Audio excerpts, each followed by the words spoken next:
last but not least, we've got the panel, which I'm moderating. So this is the last time, apart from the closing remarks, you'll have to hear my dodgy accent.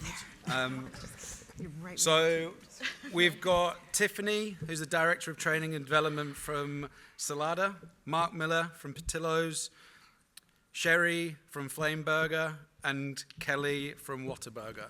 So what we're going to be talking about is strategies to effective recruitment and retention in the current labour shortage. So this is something I've been actively involved with my agency, Fuze, with the employer brand work that we've done with Heart House, Sweet Green, and I think some of the things we're going to be talking about are really important, and I've got my own personal opinions on how things can switch from a retention and especially attraction top of funnel stuff. So yeah, I think it's been a really interesting discussion because, as I said, I think retention, is one thing, but how you can effectively recruit is a completely different question itself. So we're going to be looking at that and, how things in the current labour market are actively driving decisions and strategies. So, opening up to the floor, how are you adapting your recruitment and retention strategy to align with evolving employee expectations in the current labour market? So, Tiffany, how's that? Go down the line. Okay. Putting you on the spot a little bit, but Yeah, here we go. Well, so at Salata, we had to change things up a little bit. So we just had to align things with our operations department and really look at our operations manual. We hadn't touched that thing since 2015, and so really kind of aligning things and working with our ops team and restructuring that and taking a deep dive. And really looking at ourselves in the mirror and saying, what are we doing wrong? Because we were doing a lot of things wrong. And I think really looking at that really helped us restructure things because, yeah, we were opening restaurants, but we were opening restaurants wrong. And so I think really looking at that and changing the way that we were doing things really helped us out. So. And Marc, from I think having Marc's voice here is really important because how training and development directly relates to operations and what that relationship's like. How do you see that with what goes on the day-to-day of a restaurant? I think similar to what Tiffany was saying over there, operations plays a big role in understanding, making sure that the general manager has a pulse on the business and truly understanding what the needs is. Do we need openers? Do we need closers? Do we just need to do some cross-training? Do we need to talk to some team members and have some conversations about what the availability is? Mm-hmm. And so I think there's really three data points that we look at when we're looking at is the restaurant staffed. And the first one is kind of our utilization to the grid or to the deployment. We look at a staffing goal, and then our third one is, are we spending any money on or hours on overtime? And so when we kind of identify what that is, do that analysis, we get that information, then we really look at our process and the operations and systems, structures, routines, and how we do things, the hygiene of bringing people on board. And so if we have our partners in our people department or our training and recruiting department that are boots on the ground, or we're spending money in advertising, but at the same time, we're increasing our flow, but we're not planned, we're not organized, we're not able to handle that and really maximize what's coming in, it's kind of all for nothing. And so from an operational standpoint, I think that just taking care and making sure that our hygiene is very, very up to speed in the restaurants. That's a great point, if I can jump in, because I think that before we talk about recruiting, at Whataburger, we say that recruiting is really a lagging result. It's something that you have to do. There are exceptions, like new restaurant openings. Yes, great recruitment strategy is necessary, especially when you're going into a new or an emerging market. But before you ever get to recruiting, you need to look at retention, you need to look at your reputation, and you need to look at referrals. And when you have 51,000 family members like we do at Whataburger, it can be challenging to take a one-size-fits-one approach to those things, but that's what we try to do. The thing that comes to mind for me with the referral oftentimes when we think about referral, right, everybody's got a dollar figure in their head right now of what your referral program offers if somebody brings somebody else in, right? We all have one. But if you could think about that on a bigger scale, how do you listen to the voice of your family members or of your team members for what they want? And one of the ways that we do that is we really leverage our employee resource groups to recruit. And I know we might get into D&I a little bit more in a moment, but how do you leverage, what's important to them? Where should we look to attract more people like you? And so I encourage you to look at, before you get to recruiting needs, what's your reputation? What's your referral program like? Not just individual, like we'll give you $200, but on a bigger scale, who's referring whom, and make those connections. And Sherry, any more on that specific topic? Well, I know we have so many other questions as well. We'll go from there. All right. I mean, sure, I do, but I'm sure it'll come up in the next question. Okay. Or the one after that. Sure. So, following on from that, in what ways do you think the industry, fast casual, QSR, are enhancing employee engagement beyond traditional methods? So I see a lot of old strategies, to be honest, and what are brands doing to think outside of the box to redefine how you can engage people at the top of the funnel? Yes, I'll start with that. So what we did is we use Wisetail as our LMS platform, and last year we used grab and go content with them, and so we actually utilized financial well-being, and so we started teaching our team members how to utilize financial well-being, and so it helped them with credit because a lot of us don't know how to utilize credit. And so it also taught them about mental health. We talk a lot about mental health, but what does that really mean? And not only mental health, but it also helped them learn more on the credit, but also how to use savings and how to help them with home loans. And so I think just going above and beyond, and we talked a lot about that today, but we were doing that ahead of time. We also do SMART goals, not only for our managers, but for our team members as well, and so we provide that kind of content online for them. As I'm thinking about, with employee engagement and even what that looks like with this generation. For us, QSR, fast casual, have about 130 restaurants, mostly 18 to 24. And thinking about that generation and really wanting to give attention to the thought of authenticity and transparency, that we've talked a lot about culture, and we create culture every single day with everything we do. We either do it on purpose or we do it on accident. And so what does that look like, moment by moment, that I think so often we create culture in the quiet and in the silence of the things that we don't address and we don't talk to. And it's some of the things that we've been hearing today. I'm thinking about the chicken on the grill, and it's not up to our standard, and we serve it anyway. And we watch the guest experience with a team member and know it's not speaking to our values, and we say nothing. We watch team member interaction, and we know it's not what we have said that we value, and we're quiet, and we don't say anything. And so I have felt on our part that we've really tried to begin to address what does it look like to even have that conversation. So the communication for our leaders, really teaching them how to have those hard conversations and how much that I want us to walk our talk. And I think that that's incredibly important to engagement. I know I'm not doing that when a team member or a general manager will say, oh, it's about time you did something. Everybody's watching it, everybody's seeing it, and nobody's doing anything. And so what does it look like if we have to fire, if we have to do that, to be willing to do that, to move along the C player to keep the A's and B's and not lose everybody else in the process. And so I feel that's, I just think as we talk about culture, we are always creating culture. And I just want to show this generation that we mean it.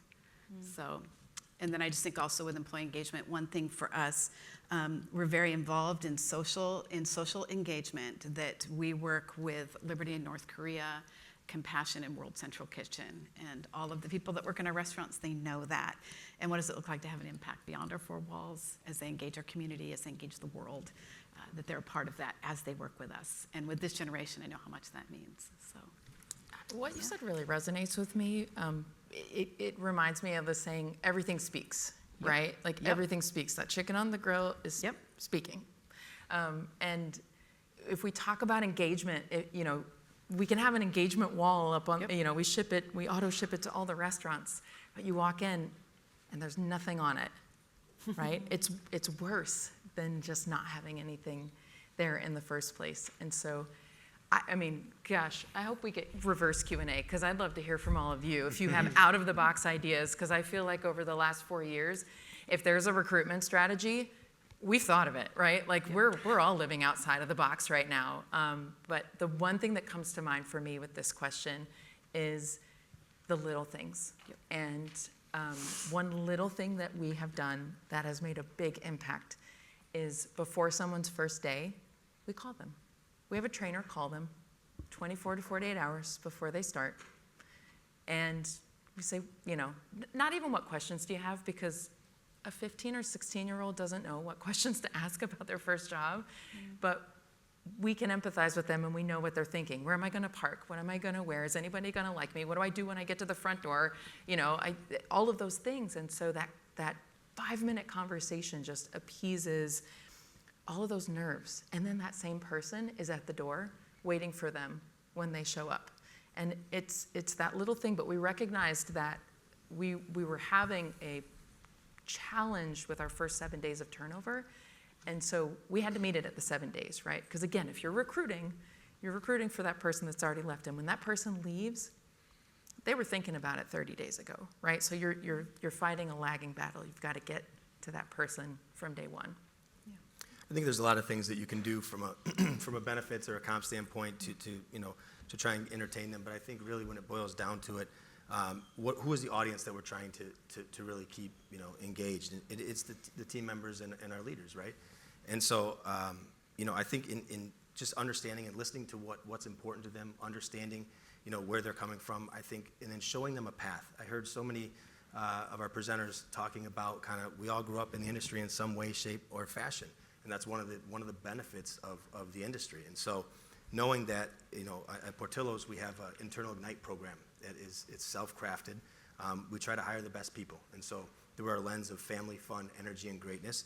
And then, we try and show them a path through where we actually train them before they go into the role that they're applying for. And so if you're a manager that's wanting to go into an assistant general manager role, we show them that path and train them on the responsibilities and the leadership traits it takes to get there. And so we bring them into the Restaurant Support Center. They get to meet a lot of our leaders from the Chicago area, get to hear the motivation, the inspiration, and then really show them a path to where they can grow their career with Portillo's.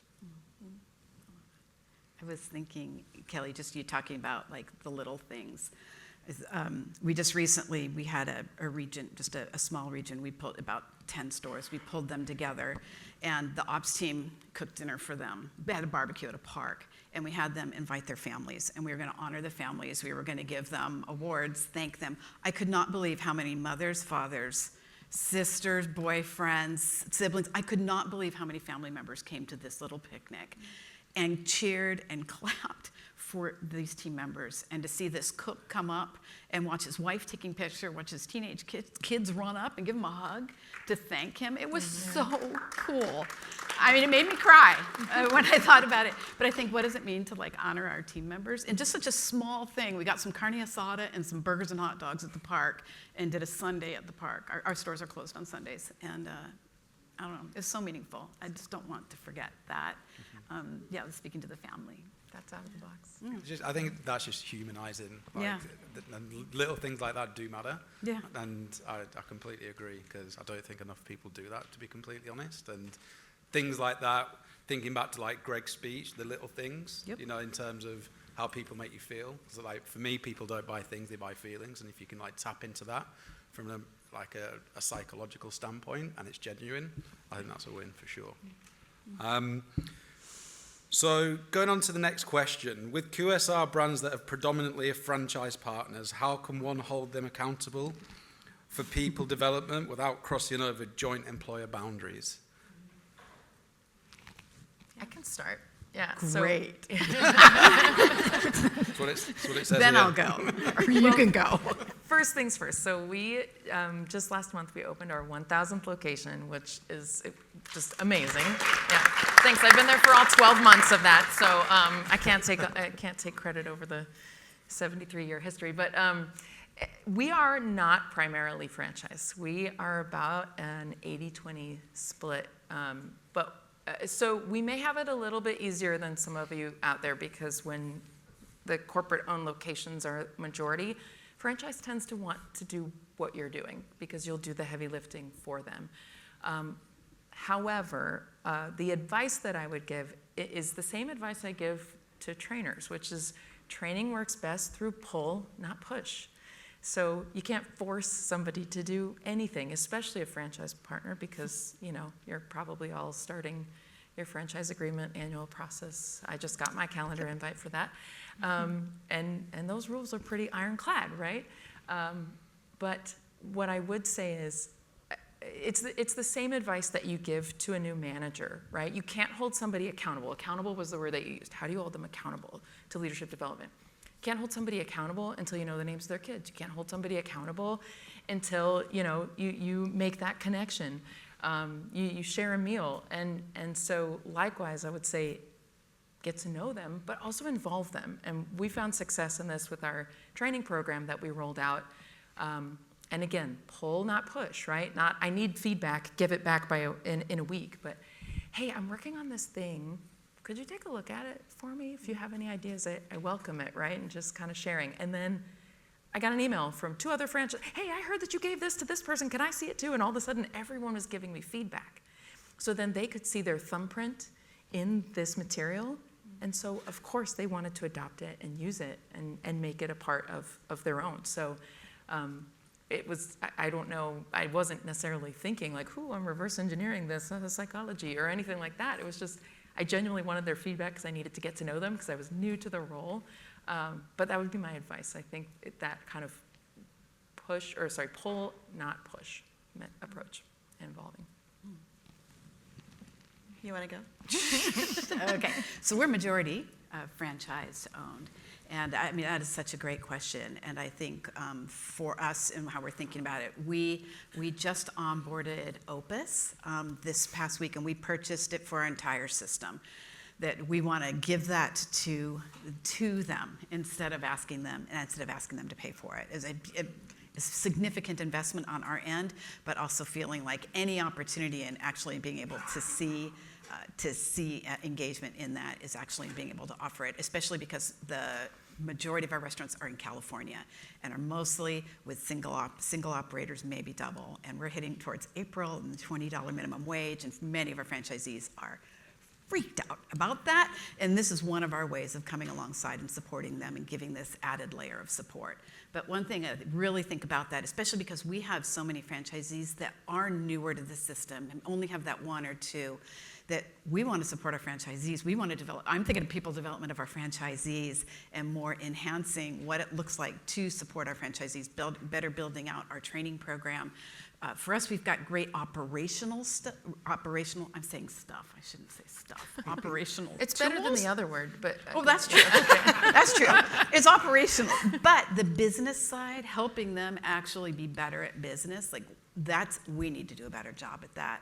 So we've committed to them for that. We've just hired on some more business consultants for them, but really wanting to develop them because I feel like as we bless and develop them, the trickle-down effect of that as well to their team members. So that's kind of what we're thinking, as I think about that question. So I know a big topic, when it comes to recruitment, employer brand is on, the diversity, inclusion side of things, and it's a constantly shifting target, in my opinion. So how does that play a role in recruitment and retention efforts, especially in, what is quite a challenging topic, to be completely honest, and how people perceive that? How is that affecting, retention and attraction strategies? Yeah, DEI is it's something that kind of, as with Portillo's has grown and the business has grown up, it's something that's always been a part of what we've done. And so for us, we have a DEI committee, and we're very proud of a new mentoring program that we've started, and we're looking to continue to evolve. And so anybody in the organization at any level can have a mentor and a coach, a teacher, a friend, whatever that hat that they need to wear at the time. And so anybody from any walk of life, again, at any level, can have that mentorship to show them a path, kind of talk about where they were, where they are, and then where they want to go, and some of the things that other leaders in our organization have done in order to get themselves there. And so we're very proud of it, and we're going to continue to work on the program as it evolves. Yeah, I think it's when you're creating your training, just know who your training is related to. You know, make sure that you're providing your training in different languages. Make sure that you're providing your training for, you know, we had an employee who was deaf, and so you forget that. You know, you forget who your audience is. So make sure you know your audience. I would add from a recruiting perspective, I spoke earlier about our family member resource groups, and I think they're a great resource to say, well, you know, what are we missing? Help us? You know, I think about making sure that your recruiters, we're really fortunate to have recruiters in each region that we serve, and, you know, make sure that they're representative of who you want to hire. And we're based in San Antonio, so we, you know, pretty much anybody that wants to come work for us either has worked for HEB, which if you know, you know, or USAA, right? And so we have a lot, and there's a big military base there, and so one of, I would say our wins, although we serve 15 states, is just to be really kind of military forward, and we have a resource group called Whataburger, and we've recently implemented trainings for how to recruit and best serve through, whether through training or working, veterans, and that's been really helpful for us to you know, to make that connection and help to serve. You know, it's a win-win, right? It's a symbiotic relationship. We're wonderfully staffed, and we're able to provide work, and it's just a great connection. So maybe that's an out-of-the-box thing, but it doesn't have to be, right? Mm-hmm. So look inward, look to your people that you currently have, and I think that they can help you ensure that you're reaching a broad audience. That's it's just the best way, I think, to build your team. And from a culture, and probably for you, Marc, and how a great operations factor in retention in a fully staffed restaurant, what does that look like from a, you know, an operational standpoint? Yeah, we have to run good operations for our team members to be happy. If our team members are coming in and we have shifts where we don't have the right tools, we don't have the right energy from the leadership team, the right attitudes, the right training in place, and, you know, team members aren't respectful to each other, that type of environment, you know, we're not going to retain great people. You know, great people want to come in, they want organization, they want to be able to have the right tools, the right amount of people, and see streamlined success. And so I think as leaders, that's our number one job. Also, you know, I could talk specifically about Portillo's. When Mr. P built our company, he wrote a book, and he put a moat around the operation as he built it, so it was tough to duplicate.